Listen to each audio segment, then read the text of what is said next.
नमस्कार दोस्तों, अनजानी राहों के अनजाने सफरनामे पे आप सभी लोगों का बहुत बहुत स्वागत है। हमारा सफ़र लगातार जारी है और अभी आखिर हम अंततः पहुंच ही चुके हैं एक ऐसी जगह पे जो गढ़वाल की आन बान शान स्वाभिमान और पहचान का भी प्रतीक है जी। और वो जगह है राजा जो परमार वंशीय राजा हुए हैं, जिन्हें पंवार वंशीय भी कहा जाता है। और गढ़वाल और उत्तराखंड का सबसे प्रमुख राजवंशों में से एक, जैसे कत्यूरी राजवंश हुआ, कार्तिकेयपुर राजवंश हुआ, चंद राजवंश हुआ यहाँ पे, और भी बाहर के भी राजपूत राजाओं का भी यहाँ पे आधिपत्य रहे। कभी कनिष्क का भी यहाँ पे साम्राज्य का हिस्सा था ये गढ़वाल।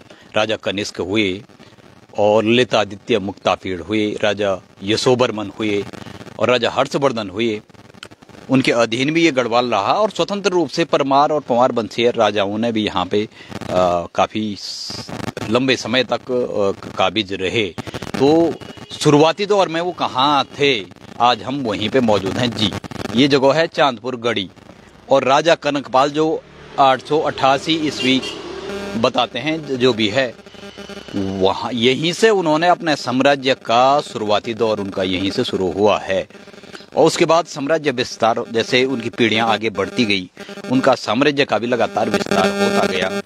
और साम्राज्य का विस्तार होते होते होते होते उसके बाद एक समय ऐसा भी आया कि उन्होंने कत्यूरी वंश के राजाओं तक को मात देना शुरू कर दिया था। और कई बार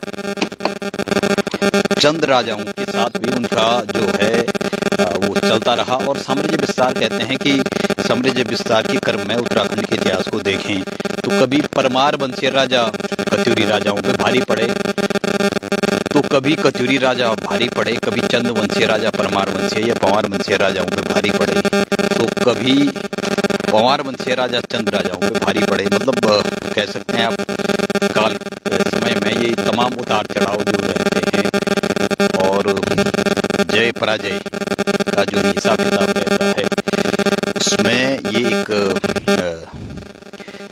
इतिहास के कालखंड में, इतिहास के कालक्रम में ये सारी चीज़ें चलती रहती हैं, पहले भी चली हैं। और बनते बिगड़ते राजाओं का एक अपना इतिहास रहा है, एक बनते बिगड़ते साम्राज्यों का एक अपना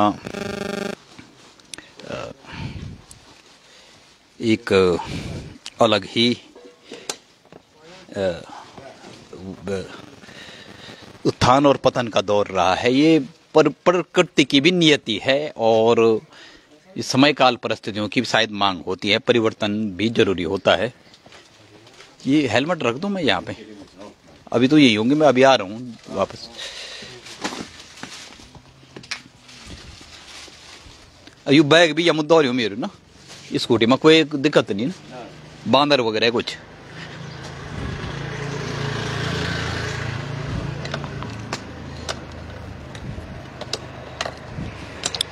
दोस्तों अब हम तैयार हैं जाने के लिए। तो अब हम आपको ले चलते हैं, आपको लगातार जीवंत और आंखों देखा हाल हम दिखाएंगे, क्योंकि हम भी पहली बार आ रहे हैं। तो जीवंत और आंखों देखा हाल हम दिखाएंगे आपको चांदपुर गढ़ी राजा कनकपाल के किले के अवशेषों का। और आप ठीक देख सकते हैं इनकी जो परमार वंशीय या पंवार वंशीय राजा हुए, उनकी जो कुल देवी थी, एक कुल देवी होते हैं, एक क्षेत्रीय देवता होते हैं और एक सामूहिक देवता होते हैं। तो उनकी कुल देवी माँ राजराजेश्वरी थी। राजराजेश्वरी के नाम से आपको पता होगा कि राजाओं की ये वो थी क्या, देवी थी राजराजेश्वरी। तो अब देखिए ये आप कंडारागढ़ गए, कंडारागढ़ मैंने आपको दिखाया था, वहां भी राजराजेश्वरी मंदिर है। तो जो भी पंवार वंशीय या परमार वंशीय राजा हुए हैं, गढ़ राजा हुए हैं, उसके बाद उनका साम्राज्य विस्तार हुआ है, उनकी कुल देवी और अधिष्ठात्री कुल देवी यही राजराजेश्वरी रही है। कंडारागढ़ में भी मैंने दिखाया था, अभी 2 साल पहले गया था मैं, वहां पे भी मैंने दिखाया था। हालांकि गढ़ के अवशेष वहां पे है नहीं, जो भग्नावशेष होते हैं या अवशेष होते हैं जहाँ जिस रूप में होते हैं, लेकिन कुल देवी और राजराजेश्वरी वहाँ भी है। वो लोग जहाँ जहाँ गए, चाहे श्रीनगर हो, देवलगढ़ हो, तमाम चीज़ें हैं। तो देखिए अभी हम ये यहाँ से शुरू होता है और ये चांदपुर गढ़ी खाल नाम से भी है मेरे ख्याल से, यहाँ पे जगह का नाम चांदपुर गढ़ी मान के चलो। तो ये भारतीय, ये देख लीजिए आप, भारतीय पुरातत्व सर्वेक्षण देहरादून मंडल के अंतर्गत ये आता है। तो अभी देर न करते हुए, अभी यहाँ से कितना पैदल है, तकरीबन 200 मीटर बता रहे हैं, हम भी देखते हैं। और ये संरक्षित स्मारक भी है, ये आर्कियोलॉजिकल सर्वे ऑफ इंडिया द्वारा संरक्षित, ये आप देख सकते हैं कि पुरातात्विक स्थल अवशेष अधिनियम 1958 के 24 जो धारा है के अंतर्गत राष्ट्रीय महत्व का घोषित किया गया है, ये देख लीजिए। लेकिन दिक्कत ये है कि ये तमाम चीज़ें राष्ट्रीय महत्व के घोषित किए जाते हैं, लेकिन इनके रख रखाव के लिए, इनके सौंदर्यीकरण के लिए, इनके पुरातात्विक, धार्मिक, ऐतिहासिक, पौराणिक तमाम प्रकार के इतिहास को जानने के लिए कोई ठोस पहल आज तक नहीं की गई है। और अब तो बहुत कम हो रही हैं। एक जमाना था जब इस ओर काफ़ी पहल की जाती थी, कुछ हद तक की जाती थी, काफ़ी भी नहीं कहेंगे हम, कुछ हद तक। लेकिन पता नहीं उत्तराखंड गठन के बाद क्या हो गया, तमाम स्मारक जो हैं, जो हमारी सभ्यता, संस्कृति, इतिहास के प्रतीक रहे हैं, हमारे प्राचीन समृद्ध हमारे जो गढ़वाल के हैं, उनकी आन बान शान स्वाभिमान पहचान के प्रतीक रहे हैं, उनका रख रखाव, उनका सौंदर्यीकरण, उनकी सुरक्षा, संरक्षण, संवर्धन के लिए कुछ खास प्रयास नहीं किए गए हैं। जबकि आपकी जानकारी के लिए बता दें, यहाँ पे archaeological survey of India Dehradun में है। सर्वे ऑफ इंडिया की जितने भी विंग्स है, geological survey of India, botanical survey of India, archaeological survey of India, geological survey of India, geographical survey of India, तमाम जी इसी उत्तराखंड में हैं। हालांकि उसकी ब्रांचेज बहुत जगह फैली हुई हैं, लेकिन देहरादून में उसका हेड ऑफिस है। लेकिन स्थितियाँ ये है कि यहाँ तमाम, ये मुझे लगा था, मैं रात को पहुँचा, एक और कहानी बताता हूँ। मैं रात को पहुँचा तो मुझे ये लगा था कि यहाँ पे पता नहीं किस ढंग से बनाया गया होगा, यहाँ पे मतलब यहाँ पे कोई सिक्योरिटी होगी और कोई कर्मचारी होंगे, यहाँ पे गाइड होगा, सिक्योरिटी होगी किले को संरक्षण के लिए। ये सिर्फ बोर्ड लगाने से कुछ नहीं होता है, बोर्ड बहुत जगह लगाए गए हैं, लेकिन ऐसा कुछ नहीं। यहाँ पे जो स्थानीय लोग हैं उन्होंने बात की कि वो ऐसे ही पड़ा रहता है किला, कुछ उसकी देखभाल के लिए न तो कोई यहाँ पे चौकीदार है, न सिक्योरिटी वाले हैं, न कोई कार्मिक व्यवस्था। कहने का मतलब है ही नहीं कार्मिक व्यवस्था जी। और ये कमोबेश ये चांदपुर गढ़ के ही किले के हाल नहीं हैं, ये उत्तराखंड के बहुत सारी जगहों में। अब सरकार ने, एक सवाल ये होता है, सरकार सिर्फ वहां ध्यान दे रही है, या सरकार कहें या हमारे राजनेता कहें या राजनीतिक पार्टियां कहें, वो सिर्फ वहां ध्यान दे रही है जहां से पैसा आता है जी। जहां से पैसा आता है, जैसे केदार बद्री हो गया, ये जगह हैं, वो सिर्फ वहीं ध्यान देती है। तो सवाल ये है कि उत्तराखंड में इतने सारे मतलब पौराणिक, धार्मिक, ऐतिहासिक, पुरातात्विक, सांस्कृतिक, प्राकृतिक रूप से इतने सारी जगह हैं कि अगर उनको सही ढंग से उनका रख रखाव किया जाए, सड़क परिवहन से जोड़ा जाए, उनकी बुनियादी सेवाओं और सुविधाओं का एक विकसित ढांचा डेवलप किया जाए, उनके सौंदर्यीकरण के प्रयास किए जाए और कार्मिक व्यवस्था वहाँ पर रखी जाए कि वो उनके रख रखाव, मेंटेनेंस होता है, सौंदर्यीकरण होता है सुरक्षा के लिए। जाहिर सी बात है कि उत्तराखंड में 12 महीने का पर्यटन चल सकता है जी। यहाँ प्रत्येक गांव में पौराणिक, ऐतिहासिक, पुरातात्विक, सांस्कृतिक, धार्मिक, आध्यात्मिक महत्व की मंदिर भी हैं, जो आज के नहीं हैं, वो सदियों पुराने हैं। प्राकृतिक रूप से यहाँ गांव भी बहुत, कई गांव तो बहुत सुंदर हैं। तो तीर्थाटन पर्यटन यहाँ प्रत्येक गांव जुड़ सकता है, प्रत्येक क्षेत्र जुड़ सकता है, और 12 महीने का तीर्थाटन और पर्यटन अगर यहाँ जुड़ गया तो फिर रोजगार की तलाश में जो बाहर भाग रहा है आदमी, तमाम प्रदूषण और तमाम दुश्वारियों और चुनौतियों को झेलते हुए, आपको पता है पहाड़ों में जो सुकून है, यहाँ पे अगर रोजगार व्यवसाय की सही व्यवस्था हो जाए तो फिर बाहर जाने का मतलब ही नहीं है। भाई बाहर तो कह सकते हैं कि जान आत्मघाती कदम है बाहर जाना, क्योंकि ना आपको खाना पीना शुद्ध मिलेगा, न हवा शुद्ध, न पानी शुद्ध। इतने प्रदूषण में आदमी जी रहा है, दिल्ली मुंबई में हो, कहीं भी हो, देहरादून ही ऐसी स्थितियां आ चुकी हैं कि आपको पानी तक सही नसीब नहीं होगा, जंगल काटे जा चुके हैं, हवा तक शुद्ध नसीब नहीं होगी।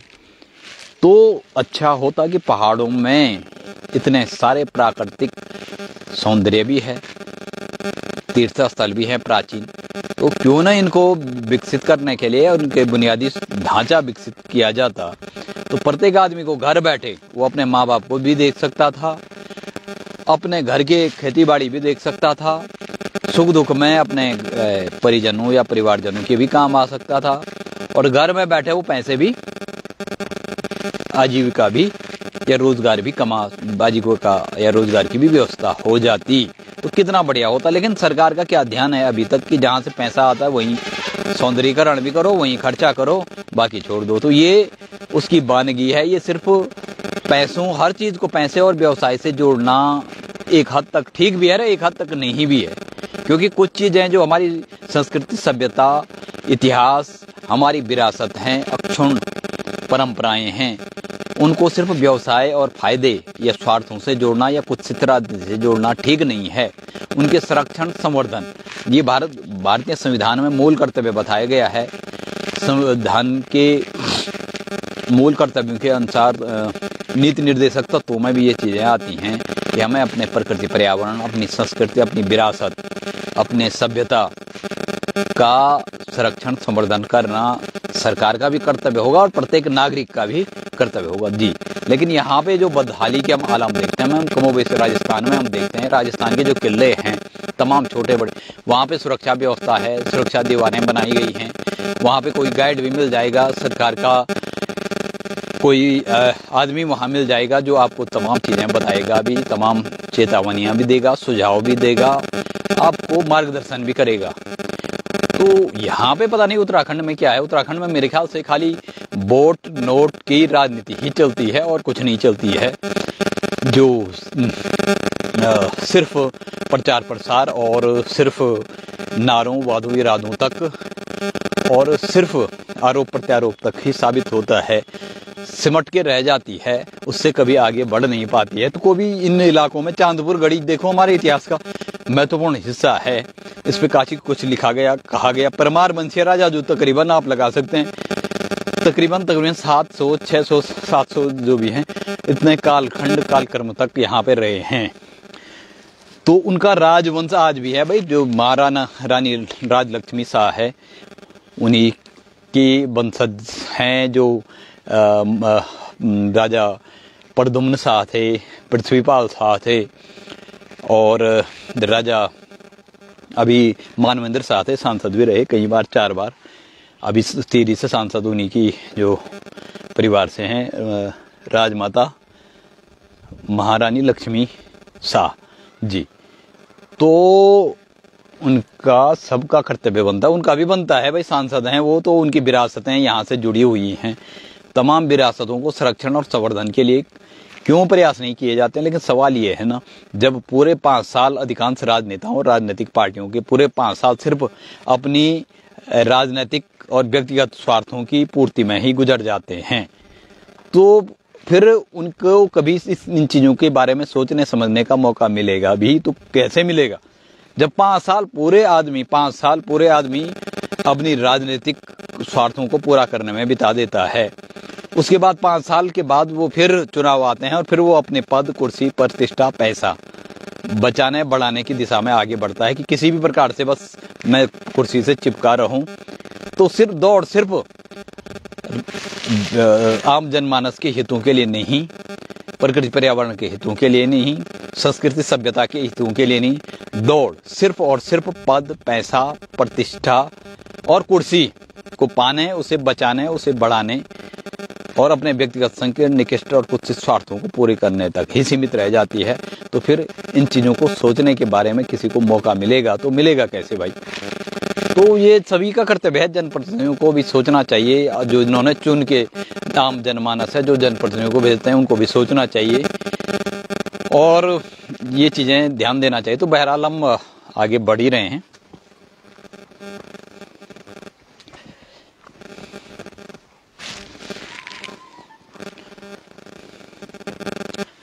और सबसे दिलचस्प बात यह है कि इन मुद्दों पर राजनीति खूब होती है। राज जो कह सकते हैं कि चुनावों के गरम तवे पे राजनीति की कुत्सित राजनीति की रोटियां खूब सेंकी जाती हैं। शतरंज की बिसातों की तरह बिसातें बिछा के पर्दे के पीछे से सहमत का और पर्दे के आगे भी सहमत का खेल खूब खिला जाता है। दिखावा, दंभ और छल छलावा, तिकड़म, षड्यंत्र, जालसाजी, धोखाधड़ी, भ्रष्टाचार, इनके तहत दुष्प्रचार, प्रोपगेंडा, इनके सहारे सियासी प्रचार प्रसार, नारे, वादे, इरादे, इनके सहारे सत्ता सियासत की सीढ़ियां तय की जाती हैं और इन तमाम मुद्दों पर राजनीति भी की जाती है। चाहे वो गैरसैंण भी मैंने दिखाया था, गैरसैंण का मुद्दा हो, चाहे वो इन धार्मिक स्थलों को बचाने बढ़ाने का संरक्षण संवर्धन के नाम पे करोड़ों अरबों रुपये खर्च करने और वो खर्च करके वो भी अपने खाते में डालने की बात हो, या विकास के नाम पे तमाम योजनाएं परियोजनाएं हैं वो गुणवत्ता के मानकों पे खरी नहीं उतरती हैं, तो जाहिर सी बात है वो पैसा जाता है तो जाता कहाँ, किसके पास जाता है। बड़ी बड़ी योजनाएं परियोजनाएं क्या आम आदमी के विकास के लिए बनाई जाती हैं या उसमें घटिया माल डाल के लीपापोती कहेंगे या जो भी कहेंगे वो चेक एंड बैलेंस कहेंगे या फिर एक कह सकते हैं कि डैमेज कंट्रोल कहेंगे। वो सिर्फ क्या वाकई में जो बुनियादी ढांचे का विकास किया जाता है, बड़ी बड़ी योजनाएं परियोजनाएं बनाई जाती, क्या वो आम आदमी के लिए होती हैं या वो ठेकेदारों से लेकर कॉरपोरेट लॉबी से लेकर कॉन्ट्रैक्टर से लेकर तमाम राजनेताओं, नेताओं, मंत्री संतरियों, नौकरशाहों सबकी जेबें भरने के लिए होती हैं। जेईई से लेकर क्या उनकी जेबें भरने के लिए होती हैं? मैं सभी को नहीं कह रहा हूं, अधिकांश मामलों में ऐसे होता है। जब राष्ट्रीय राजमार्ग निर्माण के कार्य ढंग पे नहीं हो रहे हैं और उसमें मटेरियल आप देखो, भवन निर्माण होते हैं, स्कूलों के भवन बनाए जाते हैं, हॉस्पिटल के अन्य भी भवन जो बनाए जाते हैं, सामुदायिक भवन जो भी होते हैं, सामुदायिक हितों से जुड़े आम जनमानस की बुनियादी रोजमर्रा की जरूरतों से जुड़े जो सामुदायिक भवन, उनके निर्माण कार्य में कितना घटिया मटेरियल का इस्तेमाल किया जाता है। किया तो असली जाता है लेकिन उसका जो मिश्रण होता है ना, उसका जो अनुपात होता है वो गलत रखा जाता है। जैसे कहीं पे वैसे जो सीमेंट का है वो एक कट्टे सीमेंट में कम से कम 4-5 या 5-6 तक वो आता है कि कहीं पर आप निर्माण कर रहे हैं तो वो ज़्यादा वो रहेगा। कंक्रीट का 3 ही आता है उसमें, 1, 3, 5, 1, 3, 6।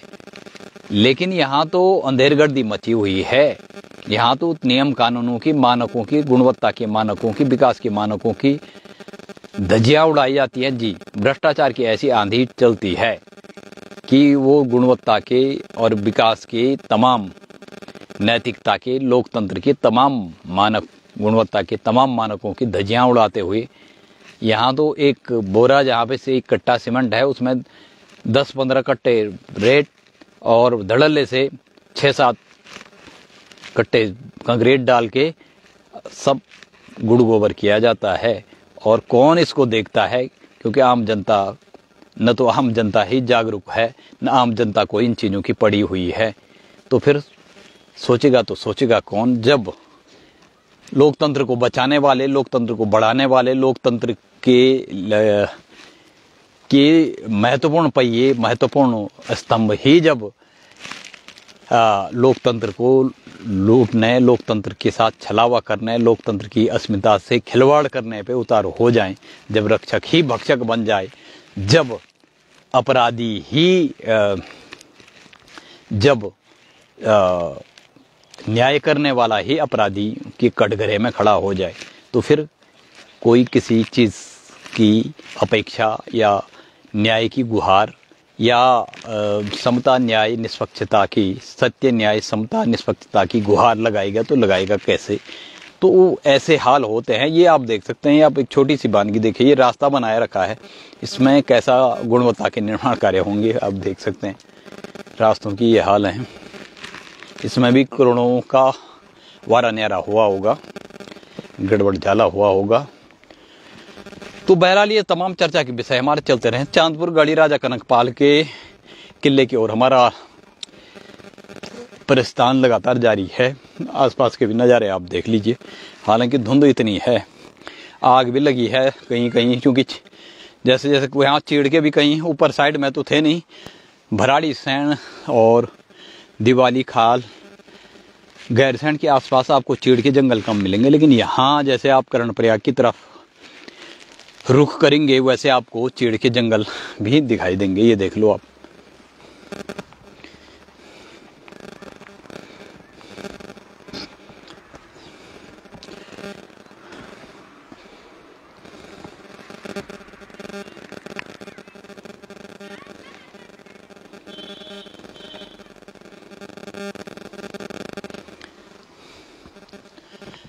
तो शायद लगता है अभी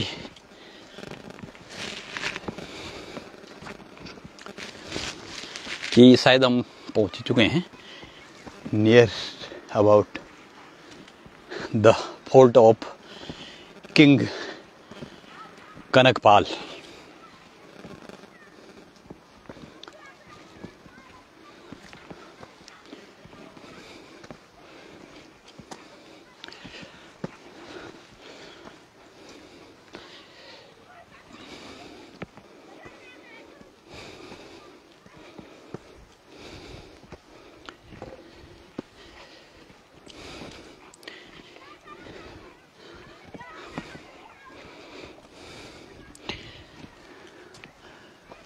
जी, तो आखिर पहुंच ही चुके हैं हम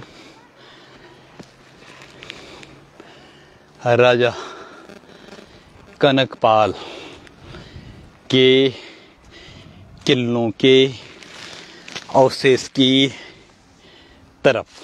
जी देख लीजिए आप।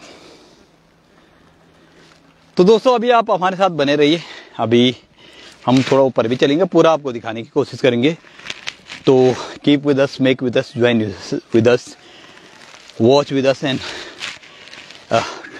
the remaining part of this video episode will be continue.